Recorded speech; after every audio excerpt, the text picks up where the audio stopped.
인사하며 축복했으면 좋겠습니다. 모든 것이 주님의 은혜입니다. 기도하겠습니다. 주님, 모든 것이 주님의 은혜입니다. 고백하며 주님 앞에 나아갈 수 있도록 허락하심을 감사드립니다. 무더운 날씨도, 하나님 정말 견디기 힘든 날씨도 하나님의 은혜이며 하나님의 넘치는 은혜인 줄 하나님 믿사오니, 이 시간 하나님 가운데 예배하는 주의 백성들에게 하나님의 은혜의 강물을 허락하여 주셔서 오직 주님만을 바라볼 수 있도록 하나님 함께하여 주시옵소서. 감사드리며 예수님의 이름으로 기도합니다. 아멘. 2017년 5월 대한민국 제19대 대통령으로 문재인 현 대통령이 당선된 지 이제 1년이 조금 더 되었는데요. 모든 시간이 빠르게 지나가지만 벌써 1년이라는 시간이 지나갔다는 사실을 다시 한번 확인해 보면서 참 시간이 빠르게 지난다, 시간은 화살같이 지난다라는 속담이 절대 틀리지 않는다는 것을 다시 한번 느끼게 됩니다. 아직 임기 중인 문재인 대통령 정부의 이 정책을 하나의 단어로 좀 표현해 보기를 원한데요. 여러분들께서 지금 이 문재인 정부의 가장 중요한 정책을 하나의 단어로 이야기한다면 어떠한 단어로 이야기하실 수 있겠습니까? 물론 이제 1년 여년의 시간이 흘렀을 뿐이지만 이 하나의 단어로 우리가 표현할 수 있다면 이 정부가 무엇을 가장 중요하게 생각하는지, 무엇을 핵심 정책으로 삼는지 알 수 있게 될 것 같습니다. 그래서 설교를 준비하면서 1년간 이 정부가 정책을 펴면서 가장 많이 사용한 단어를 한번 분석해 보았습니다. 어떤 단어를 가장 많이 사용했을 것 같습니까? 바로 개혁이라는 단어입니다. 그렇다면 개혁이란 무엇입니까? 사전을 찾아보면 개혁이란 법, 제도, 조직 등을 새롭게 그리고 보다 좋게 고치는 것이다 라고 정의하고 있는데요.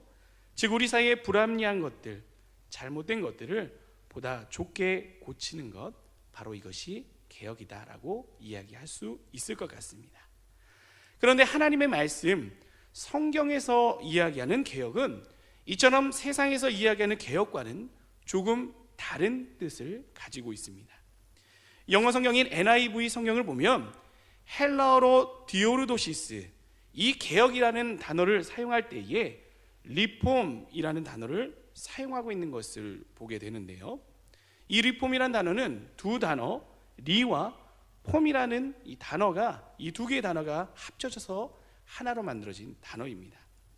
직역하면 다시 또는 원래의 뜻을 가지고 있는 리, 그리고 형식이라는 뜻을 가진 폼이 합쳐져서 다시 돌아간다라는 뜻을 가지고 있는데, 즉 우리 안에 하나님께서 창조하신 하나님의 뜻과 그리고 계획이 회복된다.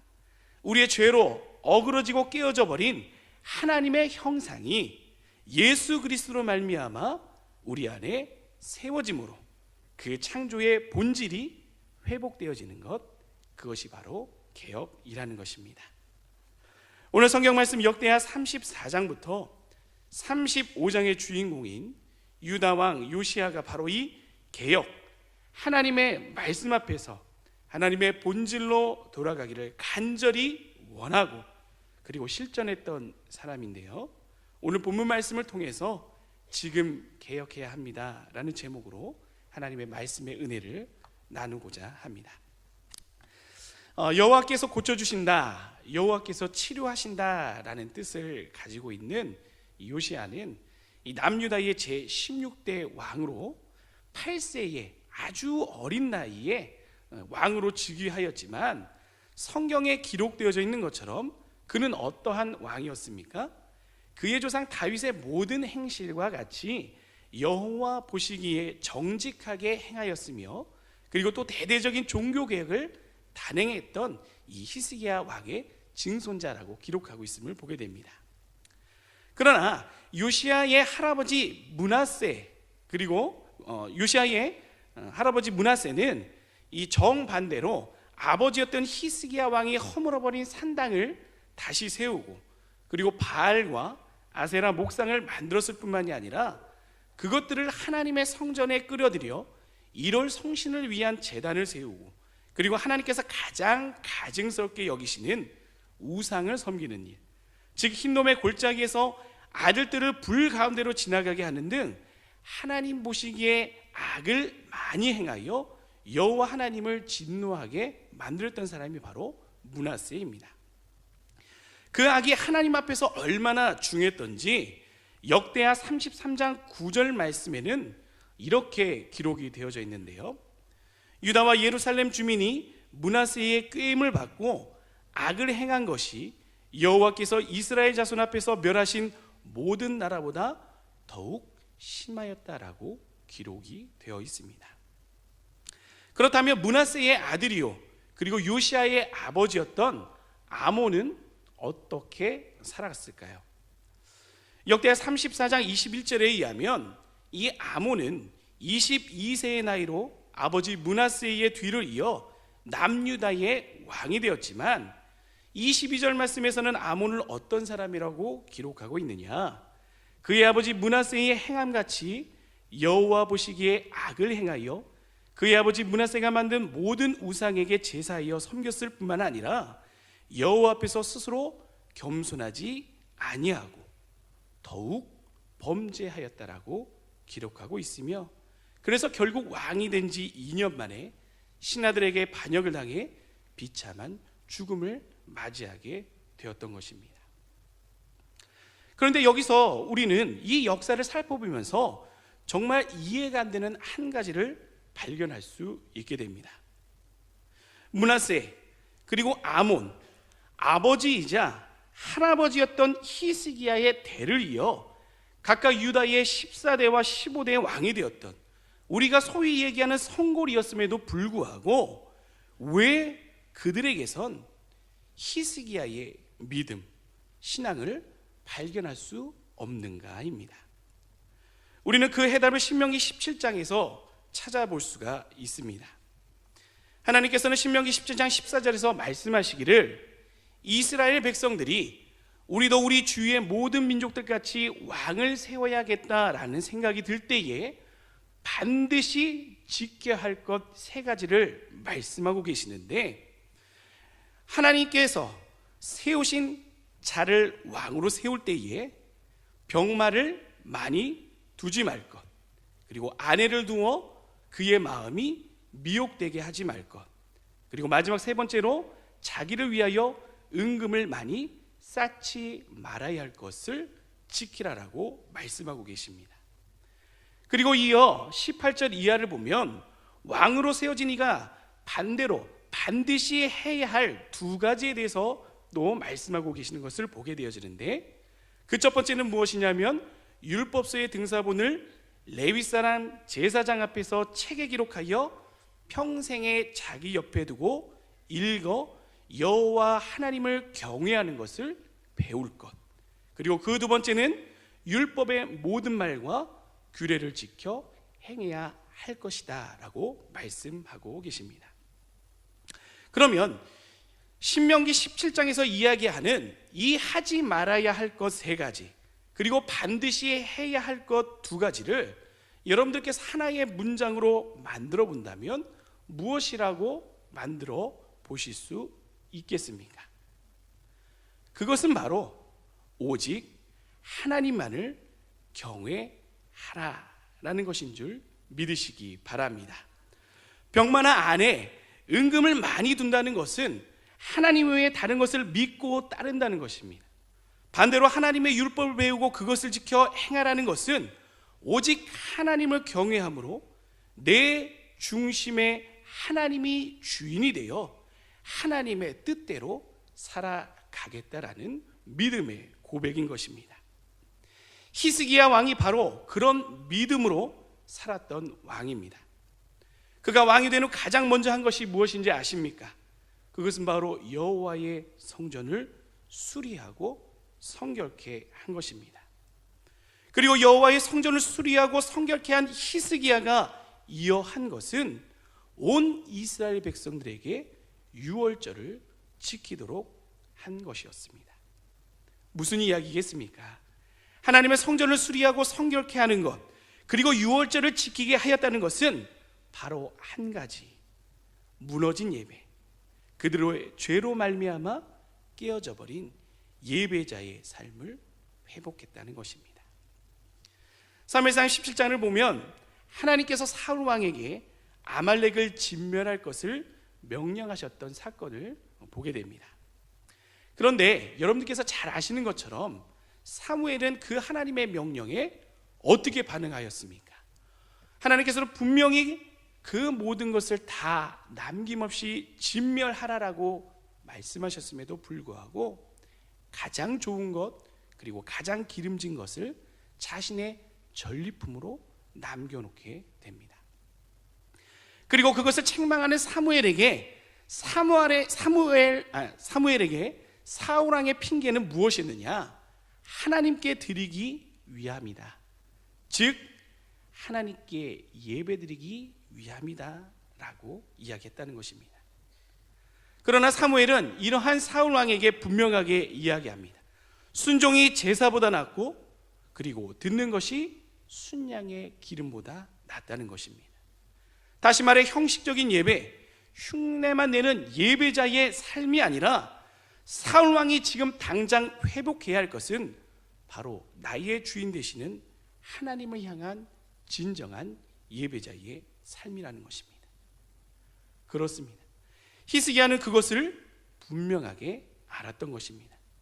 하나님 앞에서 그가 가장 먼저 회복하고 개혁해야 할 것은 많은 병거, 아내, 은금을 소유하는 것이 아니라 오직 여호와 하나님을 즐거워하며 무너진 예배를 세우고 진정한 예배자의 삶으로 그 삶을 살아내는 것이었다는 것입니다.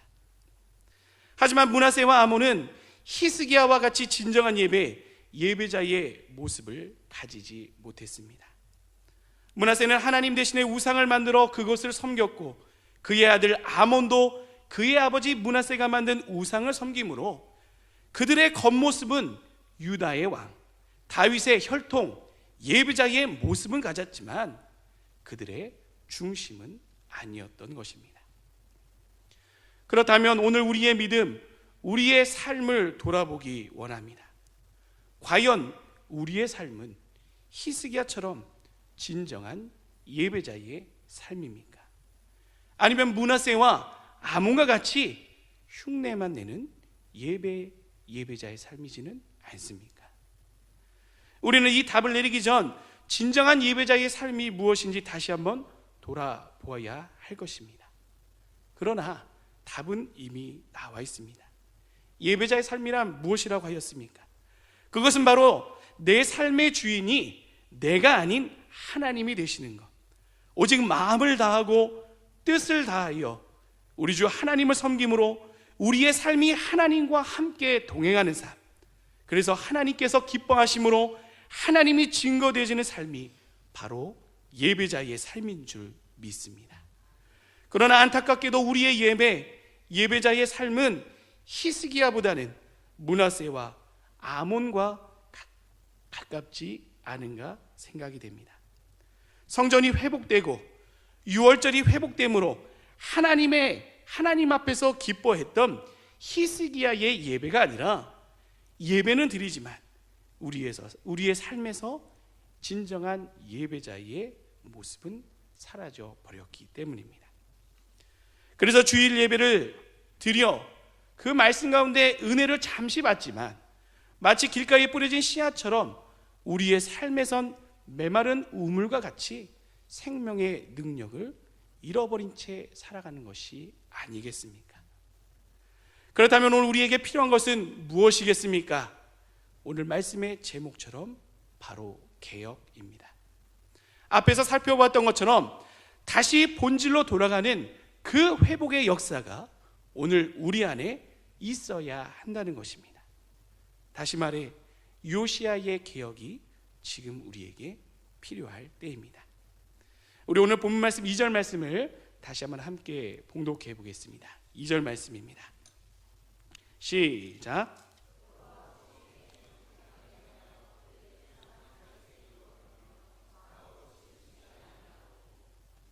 아멘.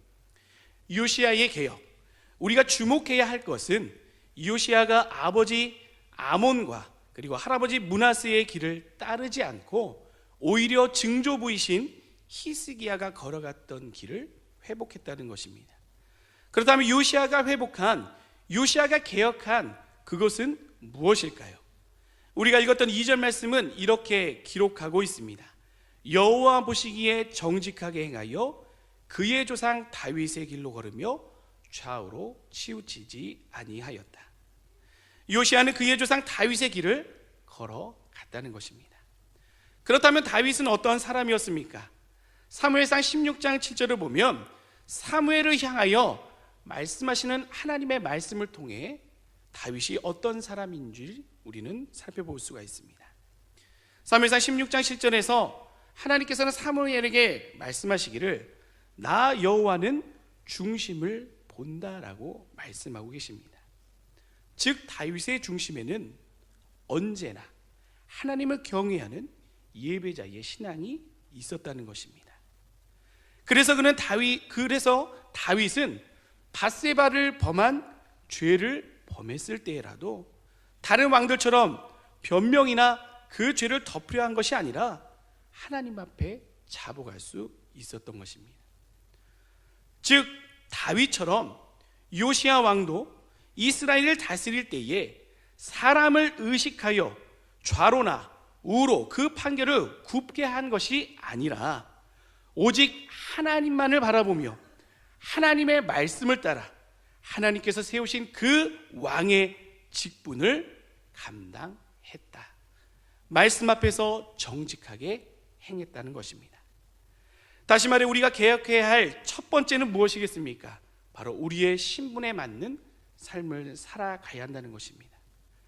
그러나 우리의 신분은 우리의 직업이나 또는 교회 안에서의 직분을 뜻하는 단어는 아닙니다. 그렇다면 우리가 개혁해야 할, 우리가 회복해야 할 우리의 신분이라는 것은 무엇이겠습니까? 신약성경 갈라디아서 2장 20절은 우리에게 이렇게 이야기하고 있습니다. 내가 그리스도와 함께 십자가에 못 박혔나니 그런즉 이제는 내가 사는 것이 아니요 오직 내 안에 그리스도께서 사시는 것이라. 이제 내가 육체 가운데 사는 것은 나를 사랑하사 나를 위하여 자기 자신을 버리신 하나님의 아들을 믿는 믿음 안에서 사는 것이라. 아멘. 군인은 나라를 지키는 신분을 가진 사람입니다. 의사는 병든 사람을 고치는 신분을 가지고 있습니다. 마찬가지입니다.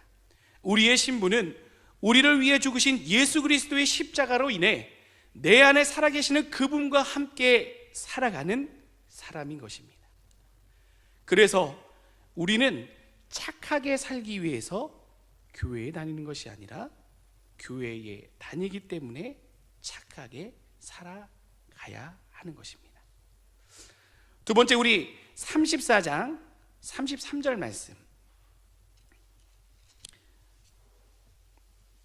34장의 마지막 절입니다. 34장 33절 말씀, 그리고 35장 1절, 우리 두 절 말씀만, 우리 조금 긴데요, 함께 봉독해 보겠습니다. 시작.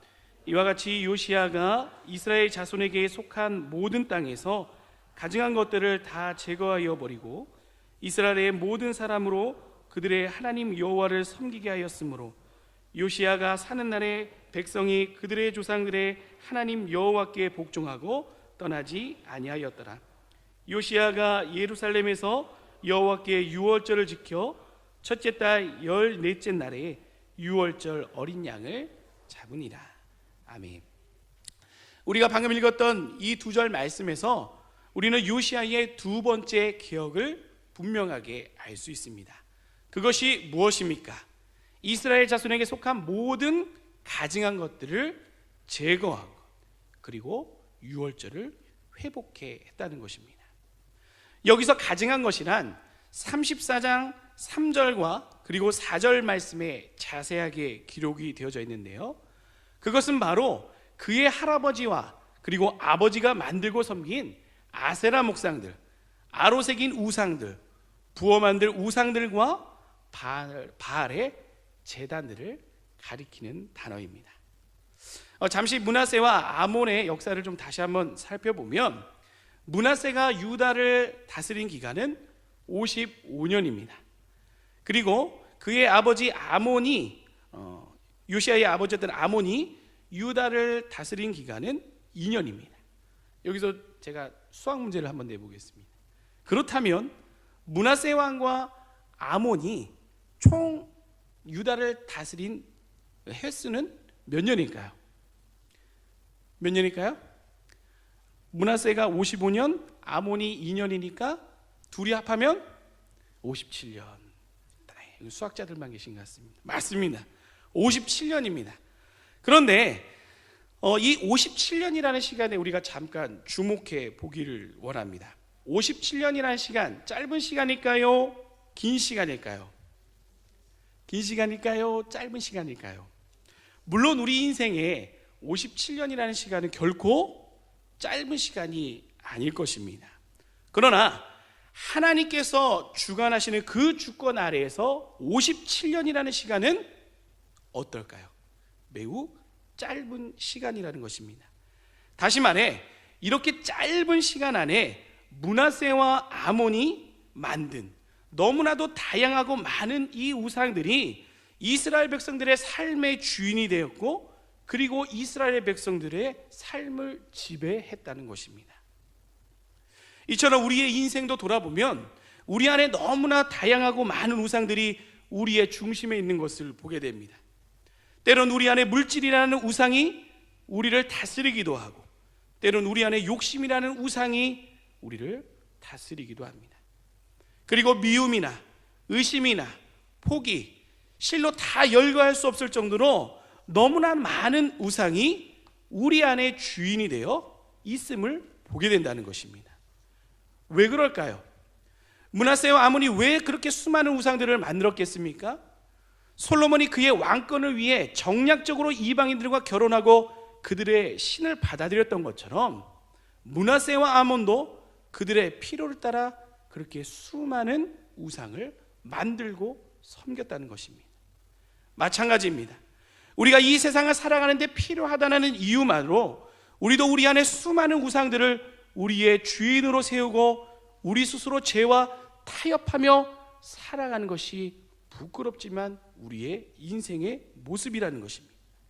세상에 살아갈 때에 필요하니까 술도 먹고, 세상에 살아가야 하니까 때론 불의에 눈 감기도 하고, 또 세상에서 살아가야 하니까 때론 내가 그 불의의 한가운데 서 있기도 하는 것입니다. 그러나 요시야는 왕이 되고 그 모든 우상들을 제거하였습니다. 그냥 치워버린 것이 아니라 4절과 5절 말씀을 보니 우상들을 빻아 가루로 만들고 제사하는 자의 뼈를 불살라 버렸다고 합니다. 다시 말해 그들의 죄악을 하나의 흔적, 조그마한 흔적도 남김없이 다 제거해버림으로 다시는 그 죄를 범하지 않겠다라는 요시야의 믿음의 고백, 다짐이었던 것입니다. 그리고 요시야가 회복한 것은 무엇입니까? 바로 유월절입니다. 이스라엘 백성들이 출애굽할 때에 어린 양의 희생과 피로 인하여 그들이 죽음에서 구원을 얻었고 애굽에서 자유가 되었음을 기념하는 유월절을 회복했다는 것입니다. 그러나 유월절은 단순히 절기를 기념하는 것이 아닙니다. 이제 유월절은 이것을 기념하는 절기를 뛰어넘어서서 이제 나는 예수 그리스도의 십자가로 인해 더 이상 죽음과 관련이 없음을 선포하는 절기인 것입니다. 바로 이제는 무너진 우리의 예배자의 삶을 회복하여 그 온전한 예배자의 삶을 살겠다는 믿음의 선포인 것입니다.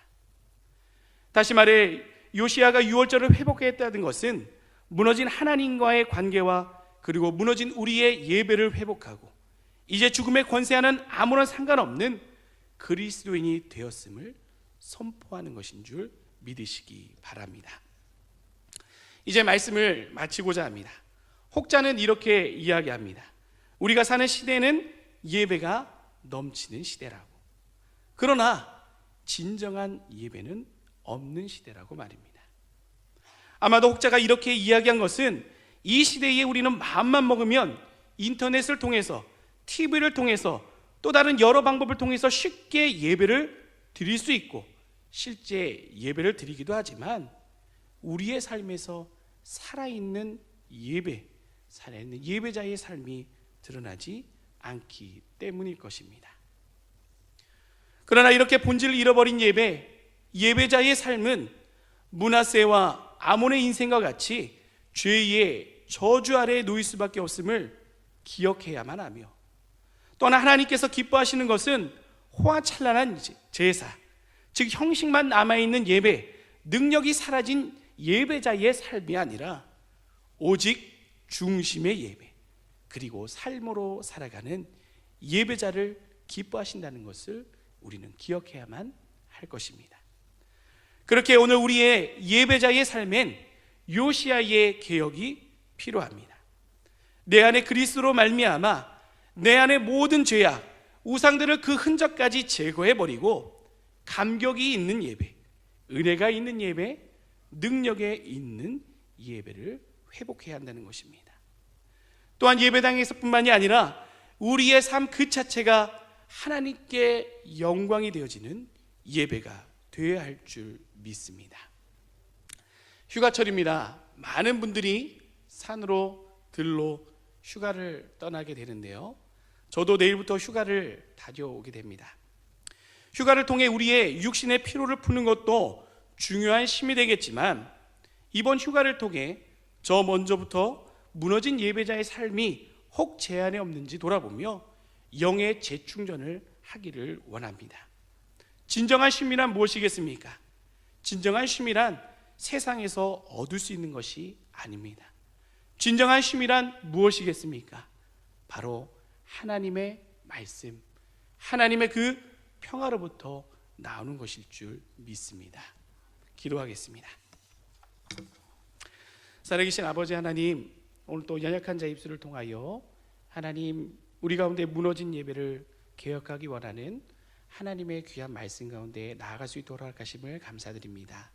주님, 히스기야와 요시야 왕의 모습을 보며 예배자의 삶, 진정한 하나님이 원하시는 예배를 회복하기를 원하오니 주여 회복하소서, 개혁을 허락하여 주시옵소서. 감사드리며 예수님의 이름으로 기도합니다. 아멘.